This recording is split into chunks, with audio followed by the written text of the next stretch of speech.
who is back? Oh yeah. All right. All right. So, hope y'all didn't miss me for too long. If not, get you some oolong. Take a break. Relax. Don't wait, because Papa's back here to retaliate. I'll take my rap deal later. But anyway, I ran out of topics, alright? Nah. If I ran out of topics, I should have never been doing this in the first place. I agree with Louis C.K. on this one. You know, I also thought about doing stand-up. Everybody told me I should have been a comedian, as you can clearly see. But I said, nah, I don't want to be hopping from one dusty motel to another, making motherfuckers laugh. I want to do it from the comfort of my own home if I can. So anyway, here I am doing motivational speeches or whatever you want to call these, right? Anyway, but he says, look, man, I'm not, well, a joke, that's a real thing, and it's actually pretty hard to identify, right? Like, you know, comedians frequent comedy clubs, and then you're out there performing. There's some guy sitting in the back, and he's like, oh, that's a good one. I'm going to pop it over on my set. And maybe they're a bit more charismatic, they're a bit luckier, they have more marketing dollars, they're starting to become famous, and your joke is somehow attributed to them now. I think that's a real thing. But Louis C.K. says, look, I don't give a fuck. I'm gonna be ahead of the curve. I'm gonna come up with so many nice jokes that you just won't be able to steal them all. And I think that's right. You can speak whatever you want to say about the man. I think that's how you should approach your vocation, your profession, your art.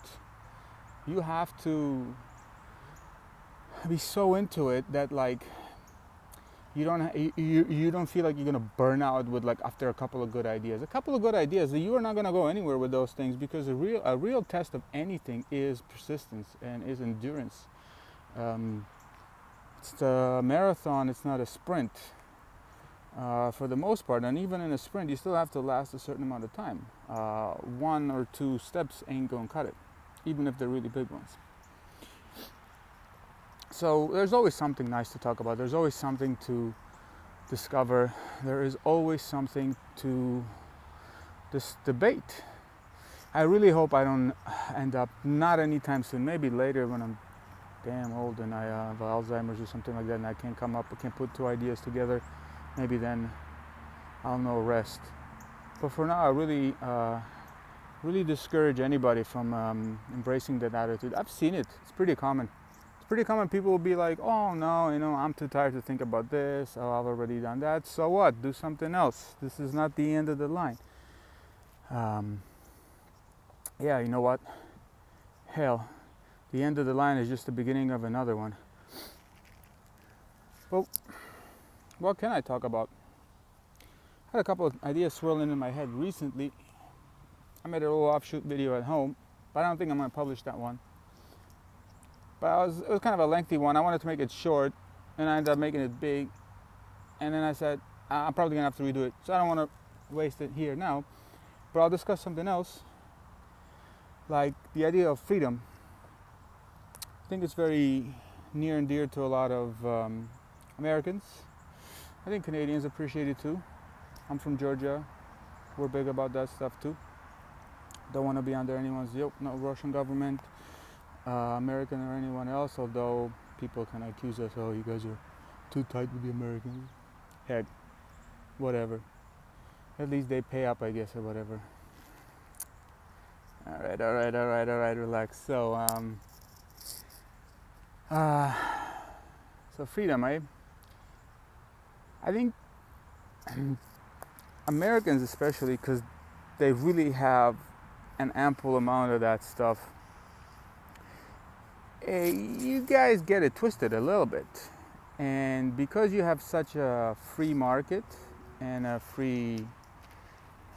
you let the free market dictate ideas, what nowadays they call it the marketplace of ideas, right? A lot of these new philosophers like Jordan Peterson, I think he talks about it, and whoever was on Dave Rubin, I'm sure talked about it. But who the fuck talked about it? Doesn't matter. You can just YouTube it, and those people will come up. But freedom, you know what? It's an idea, right? Freedom is an idea. Like, I'm free to make these videos. If I lived in an oppressive government where everything had to be checked, I wouldn't have the freedom to make the videos. Maybe I would still have the freedom to make these videos, but maybe I wouldn't have the freedom to just freely publish them and spread my word. But it gets pretty hairy pretty fast. Americans think that, like, freedom, it just means, I think they've a lot of it, especially what you see on the media. Like, I know there are a lot of people out there who have a very sensible opinion and a really modest and humble perspective on the matter. But I think there's a lot of people who take it very selfish, and when freedom becomes a selfish value, kind of like a hammer that you're gonna whack everybody with, it hurts like a bitch. It starts to become a bazooka almost, because everyone's pointing it at each other, saying, "No, my freedom, no, your freedom," and it's at odds, right? Like, whose freedom prevails? Because, well, you know, we live in a pandemic, and in North America, we said, look, we gotta do the mask thing, because it worked pretty well in South Korea and Japan. They do it out of this is a part of their culture where if they're sick, they'll wear it. It's been helping them out, I guess, okay, with other things, and with Corona, it really helped them to nip this thing in the bud. We think it's a very polite and courteous attitude, and we think it's effective, right? As soon as you get that, there's this almost pathological reaction to being told to do something. I know I have these sorts of things. I really don't like doing something when someone's telling me to do something, simply because I don't want to be just like this pawn. Like, you get to feel like you're like a puppet, right? Like, there's a puppet master, and he says, okay, now you move this arm, now you move this arm, now you move this, that, and so you resist. And I think that urge to resist is healthy. And I think it should not be, never by any means should it be forfeit in favor of conformity. Neither should it be used as a weapon, especially in a country like America, where you can go and buy a gun anytime, probably, to make a stand against something that is sensible. But that's the $1,000,000 question, right? Like, when do you enforce it? When do you back off? When do you choose to be a puppet, I guess? When do you choose to resist? And that pretty much puts freedom in question, right? Like, is there such a thing as freedom? Because freedom is like a fractured idea. You have freedom to ask people to wear a mask. They have the freedom to say no. The other guy has a freedom to wear the mask. So, because it could be the other way as well, where it's like, no, you live in a free country, you're not allowed to wear a mask. These sorts of things. There is basically, like, where we're seeing this kind of take on the idea as well. So you have an idea. It's a battle, right? So it's really naive to say that, well, I live in a free country, so basically you live at Burger King, you have it your way. It's impossible. It's absolutely impossible. You're lucky enough to actually be a conformist, really, if you think about it. When you get to exercise your freedoms, that's when you are lucky to be in a majority that agreed on something, and you don't have a big enough resistance to challenge your freedom. Because if freedom, for example, let's flip it, although it's not as topical as it used to be, but if homosexuality was, let's say, the dominant sexual orientation, and you're a straight person and you want to get married to a female, you have a bunch of dudes who are like, that's fucking disgusting. You sick fuck. You better lay off those women right away, or whoo boy. Now the freedom that you took for granted, marriage and just not having the government poke in your bedroom and not being criticized and leered at from your neighbors. All of that stuff has just gone away. Now you have to fight for this freedom. Now the only freedom in this sense that you have is the freedom to resist. Because if you didn't even have that, like maybe there is, it's like whatever the government dictates, let's say, or whatever the state dictates, you have to do, if you want to go against it, instant jail. You do this, jail. You do that, jail. Shout out Parks and Recreation. So if you lived in a place like that, it would be a flip-flop. So now you could say, well, no, we don't live in a place like that. You lived in a place not so long ago where there was no such, the word pandemic probably was confined to a small lecture hall at university.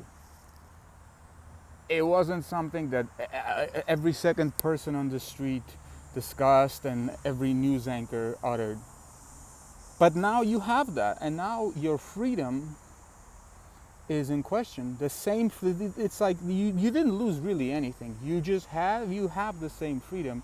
You have the freedom to challenge the government. You have the freedom to wear a mask, to not wear a mask. But all of a sudden, you're finding your position slightly tipping to the side where there's a big enough opposition to challenge your ability to exercise one of your freedoms.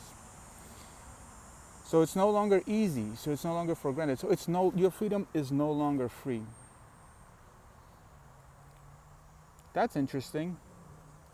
I like how English can be so colloquial and overloaded. I think it's the best part about it, to be honest. Even a lot of native English speakers, they don't like about it. They're like, English is so confusing. That's the best part. It lets you come up with ideas. It lets you bring ideas closer together. It lets you, there's something with a co in it. Co-locate thoughts or co-locate meanings. And you can kind of bring up very new ideas and new concepts pretty quickly. So yeah, you have a freedom now that you have to fight for. And a lot of people are kind of cool with it. They resist, right? They're saying, no, I'm not going to do it. Which is really easy. But now your freedom is costing some other people more and more. With every time you resist, someone else has to fight back. Otherwise, what's going to happen if you resist? If you fight so much and there is less and less, almost no resistance on the end. That's called tyranny, right? Yeah, I'm pretty sure that's tyranny. Where you're becoming an irresistible force and anybody stands in your way gets crushed. Take a look at Belarus right now. What's going on over there? Some of those dukes don't feel too free right now. So if they wanted to exercise their freedom, well, they can resist, but they don't really have the means to resist. They don't have the kind of guns and the kind of numbers, I guess, with guns that the government has. Plus, it's like you're looking at civil war if they're going to be resisting that way. So we live in an illusion where words are pretty convenient until they're not. And this convenience isn't free. That's the takeaway here. You're only lucky enough not to have to fight for it. But some poor fucks out there, whatever, this video's got enough swearing, I'm not hold back. And I love swearing, by the way. The freedom of swearing, that's one thing. I'm paying for it. I'm paying for it with ads or whatever in this one. But I don't care. Some things are worth fighting for. Freedom of speech, that's the most important. There's a lot of things I've gone back on in my life, but not freedom of speech. Freedom of speech, near and dear. Anyway, that aside, people are lucky enough that that they're on the right side of the freedom argument. But as we'll see, that it's a tug of war. Sometimes some of it has to go. Sometimes some of it gives. You can reclaim it too later on. It's not just a one-way street. But it's very selfish. I think we need to grow out of this selfish idea that like, oh, America is just what I think of it, or Canada is just what I think of it, Georgia, Russia, Belarus is just what I think it is. It's never been. It's the opposite of them. Always has been. Never has been. I mean, there were civil wars everywhere. There were oppressions, persecutions. Everything is a battle. Holy, that's fast. Everything is a battle. And you can make people fight for their freedoms simply because you just fucking want to have it your way, right? But let me say it again. Sometimes that's what needs to happen. And I think a lot of people, I may be leading you on to say like, oh, no, start wearing a mask, become the good guys. That's not the takeaway from this at all. Not even close. If we don't have this constant challenge, this constant state of like, so close, I think I'm the right one, but then the other guy's like, no, you missed this part. Like, oh fuck, okay, let me see. And you have this battle where like, okay, I'm taking this risk, no, I'm taking that risk. If you don't have that, you quickly swing into tyranny. You quickly swing into like oppression, ignorance. You quickly swing into this like stupidity. We're seeing some of this stuff right now. Some of these protests. And these guys, a lot of these movements also that are coming from crappy, what are the university dropouts or whatever? Man, they want no resistance in their path. They think they're so righteous and they're such zealous that they want only the path to absolute freedom is paved with their amazing intentions, right? To give everybody the freedom that they deserve. Let me tell you something. All those bad guys in history that got defeated, I'm pretty sure a lot of them didn't think they were wrong or they were being bad. I think a lot of them thought they were doing the right thing. It just so happens that they got screwed.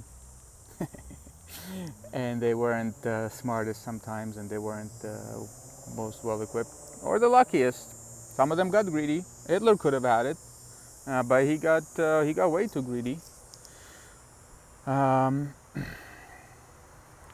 That's a different discussion. But you know, if you've seen some of my other stuff, and if you are on board with the kind of shit that like David Goggins and all these other people talk about, convenience is the real enemy. Freedom must always be fought for, and freedom must always be protected. And protection isn't just something that you utter. You need to go to town with it. You need to debate it. You need to challenge your own freedom. You need to challenge why you want some freedoms and why you want to deprive others of what you think they should be deprived of. Why you think other people's freedoms impinge on yours, and so on and so on. If life was just so fucking easy, where you have a checklist of things and that's it, you would be in a literal simulation that some very amateur programmer designed. But the reality is this: everything is in motion, and you're just lucky enough that for this brief time that you're alive, that you're moving and you're a part of this ebb and flow, you get to be on the right side of things, that you kind of happen to agree. Because, you know, a lot of people aren't that lucky. I'm telling you, a lot of people aren't lucky enough they're born atheists in religious cults. They're born trans in very conservative families, I guess, or in societies. They're born communist in liberal countries, and so on and so on. And they're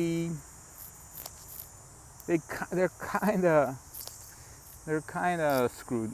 Let's put it that way. In some ways, the challenge for us, for people who want to truly build better societies and improve the societies we have right now, is to be vigilant about how we treat freedom and how we treat the people that we think are infringing on it, on ours, or they're doing something wrong. Because you're always one step away from being a Nazi, a zealot, or just a freaking pawn, a patsy.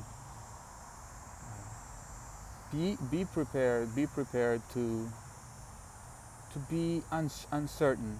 You're gonna have these moments of confidence where you're like, oh, you know what? I've thought about it. I've tested some of this stuff, and it's working out. A couple of things have worked out. I've had some good results with what I've done, with how I do stuff, but eventually you're gonna realize that that phase is one of those lucky phases that you managed to ride. Like you were on the up end of that wave, and when society changes, technology changes, and the world kind of reveals itself to be a little bit different. You can't just hold on to the past, but think about creating a new future with the lessons from the past. Though don't just forget that. Look, I know that sometimes I say things where it's like, well, make up your fucking mind. I would if I could, honestly. I would if I could. It's okay. You have a whole lifetime to make it up. Maybe near the end you'll find some peace or respite. But you gotta live a good life. You gotta live a challenging life to enjoy a peaceful death, I think. You gotta live a life where you didn't just get to take the easy way out. It's either A or B, and you manage to always flip the coin like most of the times on its head. You gotta take some freaking risks and think about things. Think about what things really mean and how they are interpreted by so many different people. Yeah, that's the main freedom. That's the freedom nobody can take away from you. The freedom to think about stuff.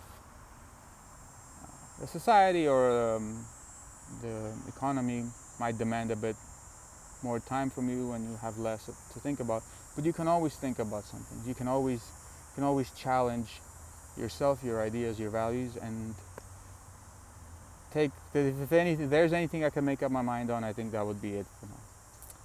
Don't stop thinking and rethinking. Cheerio.